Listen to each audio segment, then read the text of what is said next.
শোনো প্রেমিকা, এই পৃথিবীতে সব হারাবা, প্রেমিক হারাবা না। একবার যদি হারায় যায়, কাইন্দা পুরা পৃথিবী খুঁজলেও প্রেমিক পাবা না। এটা ভুল করে ফেললাম। নীলার সাথে এটা করা তো একদমই আমার উচিত হয়নি। না না না না, এটা আমি একদমই ঠিক করে নাই। ভালোবাসা পারদের মতো, ভালোবাসলে ভালোবাসা বাড়ে। দিনের পর দিন, বছরের পর বছর, যুগের পর যুগ, বাসলেই বাসা দেয়। তোমার কাছে কি এমন কোনো কথা আছে যেটা যদি বলো আমার এই জায়গাটা ঠিক হয়ে যাবে? আমি না মাইনে নিতে পারতেছি না যে মানুষটারে আমি সবচেয়ে বেশি বিশ্বাস করছি, এই মানুষটা মৃত্যু। তোমার জন্য দোয়া করে দিলাম, এই পৃথিবীর সব সুখ তোমার হোক, কিন্তু সেই সুখ উপভোগ করার জন্য তোমার জীবনে কোনো মানুষ না থাকুক। এত দাম দিয়ে ঘড়িটা কিনছি কেন? এতে ঘড়ি তো অনেক দাম, এত টাকা নষ্ট করে লাগেন রাকিব? পাইকারি দোকান থেকে বেশি অনেক কম টাকায়, বন্ধুর দোকান না, দেখো বক্স নেই নেই। এই যে তোমার বারবার বলছি টাকা নষ্ট করবান। এমন করতেছো কেন বলো তো? কি হয়েছে তোমার? এই কালকে না প্রথম ক্লাস, মুড এমন কেন?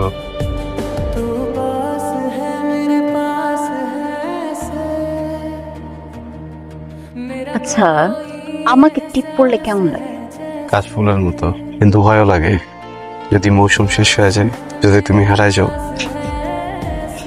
ঠিকই যে বলো না, তুমি এত কথা ভয় পাও বলো তো? তুমি যদি এরকম করে আমাকে না ভালোবাসছো সারা জীবন, তাহলে কিন্তু আমি হারায় যাবো, আমার আর পাবা না। শোনো প্রেমিকা, এই পৃথিবীতে সব হারাবা, প্রেমিক হারাবা না। একবার যদি হারায় যায়, কাইন্দা পুরা পৃথিবী খুঁজলেও প্রেমিক পাবা না। আমি মানা করার পরে ফকিনি ছেলের সাথে তোর কি? ওই না দাদা কি করতেছিস তুই? মুখ কথাই শুনে না। যা ঘরে যা, ঘরে বসে থাক। কি রে, কি করস? কিচ্ছু না। ফোন কোত্থেকে পাইলি? কার ফোন এটা? ওই মা, রাগ করো না। হ্যাঁ, রাকিব তো অনেক চিন্তা করে আমাকে নিয়ে। ভার্সিটি থেকে তার ক্লাস শেষ হয়ে গেলে অনেকক্ষণ দাঁড়ায় থাকতে হয়, আমার একটু খোঁজ খবর রাখার জন্য মোবাইলটা আজকে গিফট করছে। তাই তো ওই ফকিনির প্রতি তো দিব। এই বাঙ্গাচোরা ফোন আর কেউ দিব? বলেছি এত সর থাপ্পড় আমি মারি। এই তোর লজ্জা করে না? তোর মাথায় আটকেল আসে না? আমার বোনের মাইয়ারে খাওয়া পরি ফোন পাইয়া কত খুশি হয়, তারপর এক একটা ফোনের দাম 1.5 লাখ 2 লাখ টাকা। আর তুই এই বাংলা একখান ভাঙা ফোন পাইয়া এত খুশি? আমার তো দামি ফোন লাগবে না। বুঝ জ্ঞান তোর কোনোদিনই হইব না। ওনের আমি গোষ্ঠী কিলাই এটা বাংলা ফোন পেয়ে ওরে খুশি। আয় নীলা, নীলা চলে গেল কেন? এটাকে তো ভালো লাগছে। ভালো লাগারই মতো। তোমার আজকে অনেক সুন্দর দেখাইতেছে, নায়িকাদের মতো। জামাটা খুব সুন্দর, দামিও মনে হইতেছে। কোথায় কিনছো? রাগ করবো না তো বললে? না, রাগ করবো কেন? ওই আমার ভার্সিটির ইনফ্লুয়েন্সার কোন ফ্রেন্ড? জুয়েল। অনেক সুন্দর। নীলা, আমার যদি অনেক টাকা থাকতো না, আমি আকাশ থেকে তারা নামাই দিতাম তোমার জন্য। কিন্তু কি একটা অবস্থা দেখো, এটা সুন্দর জামাও দিতে পারি না। কি হয়েছে তোমার? ঠিক আছে, না, তুমি তো ঠিক নাই, কিছু তো একটা হয়েছে। কি হয়েছে? প্রথমত আমার কিছুই হয় নাই। তুমি যেটা ভাবতেছো ওইটা হওয়ার কোনো সুযোগই নেই। আমার ভালোবাসার মানুষরে কেউ একটা উপহার দিছে, আর সেই উপহারটা পেয়ে সে খুশি হয়েছে। এইখানে তো আমার কোনো কিছু মনে করার কোনো সুযোগ নাই। আমিও খুশি। ভালোবাসা কেমন রাখে? ভালোবাসা পারদের মতো, ভালোবাসলে ভালোবাসা বাড়ে। দিনের পর দিন, বছরের পর বছর, যুগের পর যুগ, বাসলেই বাসা দেয়। আমার এই জন্য তুমি ডাকছো? হ্যাঁ, সিম্পল একটা গিফট তোমার জন্য। জুয়েল, এটা তো অনেক দাম, আমি এটা রাখতে পারবো না। আরে কি বলো অনেক দাম? এটা তো এখনো লেটেস্টটা আসে না। আমি তো চাইছিলাম তোমাকে লেটেস্টটা দিতে। না না, দেখো তুমি এটা রাখো। আরে বাবা, আমি এমনিতে একটা গিফট নিয়ে আসলাম তোমার জন্য। আর ইনফ্যাক্ট তোমারও মোবাইলটা ভাঙা ছিল, সো আই থট যে একটা ফোন দিয়ে দিই, একটা সিম্পল একটা গিফট। না, সম্ভব না। দেখো, তুমি কিছু মনে করো না, আমি তোমার গিফটটা রাখতে পারলাম না, কিন্তু তুমি অলরেডি আমার অনেক কিছু দিছো, আর দরকার নেই। Thank you so much.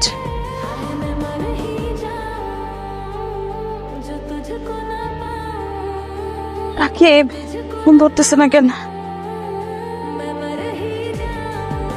Rakib, ফোনটা ধরো। রাকিব, রাকিব, ফোনটা ধরো। হ্যালো, জুয়েল, কি ব্যাপার নীলা এত রাতে? নীলা তুমি কাঁদতেছো কেন? আমার মা, কি হয়েছে? আন্টির আবার শরীর খারাপ করছে? আমার মায়ের অবস্থা খুব খারাপ জুয়েল। রাকিবকে ফোন দিতেছি, ফোন ধরতেছে না। আমি বুঝতেছি না আমি কি করবো এখন। আচ্ছা আচ্ছা, তুমি রিল্যাক্স হও, একদম টেনশন করো না। আমি এখনই গাড়ি নিয়ে আসতেছি। বেশি দিন বাঁচুম না মা। কি বলতেছো এগুলা? তোরে সারাটা জীবন আমি বকাঝকা করছি, একমাত্র কারণ হলো তোরে মানুষ করে। কোন মাই তার সন্তানের খারাপ চায় না গুমা। জুয়েল ছেলেটা আমার হাসপাতালে নিয়ে আইছে, আমার চিকিৎসা করাইছে। ওরে দেখা আমার কি মনে হয়েছে জানোস? আমার মনে হয়েছে ওই রকম একটা পোলার হাতে যদি তোরে আমি উঠায় দিতে পারতাম, আমি মইরাও শান্তি পাইতাম। এই যে আমি অসুস্থ হয়েছি, এই পোলাটা কত কিছু করলো। আর তুই যারে পছন্দ করো, সে কি করছে? সে একবার কোনো খোঁজ দিছে, ফোন করছে?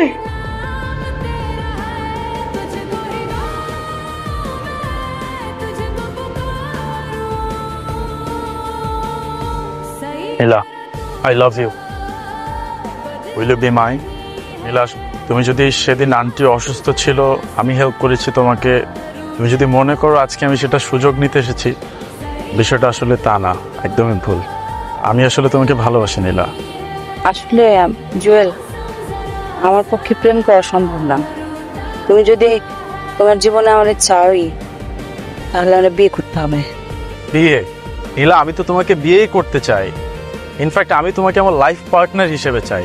তুমি তো জানোই আমার মায়ের শরীরের কন্ডিশন। ডাক্তার বলছে অনেক টাকা লাগবে ওনার চিকিৎসা করতে। তোমার টাকা লাগবে, আমি আছি না? তুমি তো আমাকে ট্রাস্ট করো, রাইট? আর ব্যাপারটা আন্টির। এখন নীলা কি ক্লাসে? নীলা তো আজকে ক্লাসে আসেনি। কি বলেন, আমি নিজে নামাই দিয়ে গেছি ওরা। ও আচ্ছা, ও হয়তো জুয়েলের সাথে গেছে। জুয়েল তো আজকে ওকে প্রপোজ করেছে, হয়তো ওরা একসাথে ওর বাংলোতে আছে। ভাইয়া রিল্যাক্স নীলা, এটা নিয়ে এত হেজিটেট ফিল করার কি আছে? আমরা তো কয়দিন পরে বিয়ে করব, তাই না? আর বর্তমানে এইসব একদমই নর্মাল। হ্যাঁ, আমি বাসায় যাব। এটা ভুল করে ফেললাম, নীলার সাথে এটা করা তো একদমই আমার উচিত হয়নি। না না না না, এটা আমি একদমই ঠিক করি নাই। আমার নীলার সাথে এটা নিয়ে কথা বলতে হবে। কেন করছো? আমি কোনোদিন ঠকাইছি? আমি কোনোদিন কষ্ট দিচ্ছি? ছোটখাটো বিষয়ে কোনোদিন মিথ্যা কথা বলছি? করছি এটা কি আমার একটু বুঝতে হবে, বুঝছো? আমি যদি নিজেরা বুঝ না দিতে পারি, তাহলে বাঁচাটা একটু মুশকিল হয়ে যাবে। এখন মানে আমার ভিতরে কি যেন একটা হইতেছে, এই জায়গায় কি যেন একটা হয়ে গেছে। তোমার কাছে কি এমন কোনো কথা আছে যেটা যদি বলো আমার এই জায়গাটা ঠিক হয়ে যাবে? হ্যাঁ, তোমার পরিচিত কি এমন কেউ আছে যে আইসা আমার এই কথাটা বললাম আমার এই জায়গাটা ঠিক হয়ে যাবে?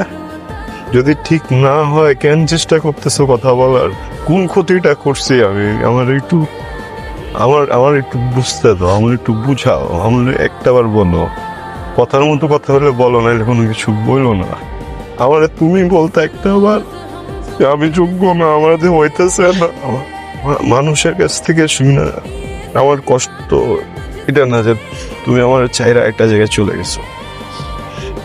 আমি না মাইনে নিতে পারতেছি না যে মানুষটারে আমি সবচেয়ে বেশি বিশ্বাস করছি, এই মানুষটা মৃত্যু। দোষটা আসলে তোমার না, বুঝছো? এটা সমাজের দোষ, এটা মানুষের দোষ, এটা পুরা দেশের মানুষের দোষ, পুরা দেশের দোষ। এটা আমার সমস্যাটা কোন জায়গায়? আমি গরিব, তাই না? আমার টাকা কম, এটা না? হ্যাঁ, এই এই আমার সমস্যা কি? আমার টাকা কম, এটা না? এই জন্য তো তোমার আম্মা আমার মানেন। তোমার আম্মার কাছে কি টাকা আছে? আম্মার কাছে কি টাকা আছে? এই দেশের প্রত্যেকটা গলিতে, প্রত্যেকটা মহল্লায় দেখবা যে মুদির দোকানে ভরা। প্রত্যেকটা মুদির দোকানদার এই মুদি ব্যবসা করে নিজে চলবো, নিজের পরিবার চালাইবো, মেরে বড় করবো, বড় লেখাপড়া করবো, চিকিৎসা করবো, বড় বড় কথা কইবো। কিন্তু যদি কোনো মুদির দোকানদার তার মেরে ভালোবাসে, বা কোন মুদির দোকানদারের পোলা যদি তার মেরে ভালোবাসে, তখন ওই সব মানতে নারাজ। একটা মুদি ব্যবসায়ী যে চলে মুদির টাকা দিয়া, আরেকটা মুদিরে মাইনে নিতে পারে না। যে লোকটা বেসরকারি চাকরি করে, ওর হইতেছে গিয়ে সরকারি জামাই লাগে, বা বিসিএস ক্যাডার ছাড়া কারো চেনেই না। এটা তো তোমার একার দোষ না, পুরো দেশের দোষ। পুরো দেশ মিলে এই জায়গাটা ভাঙা দিছে। কথা কখনো তুমি আমি তোমার কথা পেয়ে তুমি কেন করছো সুখের জন্য না? আমার সুখ গলা চেপে মারছো কেন? নিজের সুখের জন্য না, তোমার জন্য দোয়া করে দিলাম এই পৃথিবীর সব সুখ তোমার হোক, কিন্তু সেই সুখ উপভোগ করার জন্য তোমার জীবনে কোনো মানুষ না থাকুক।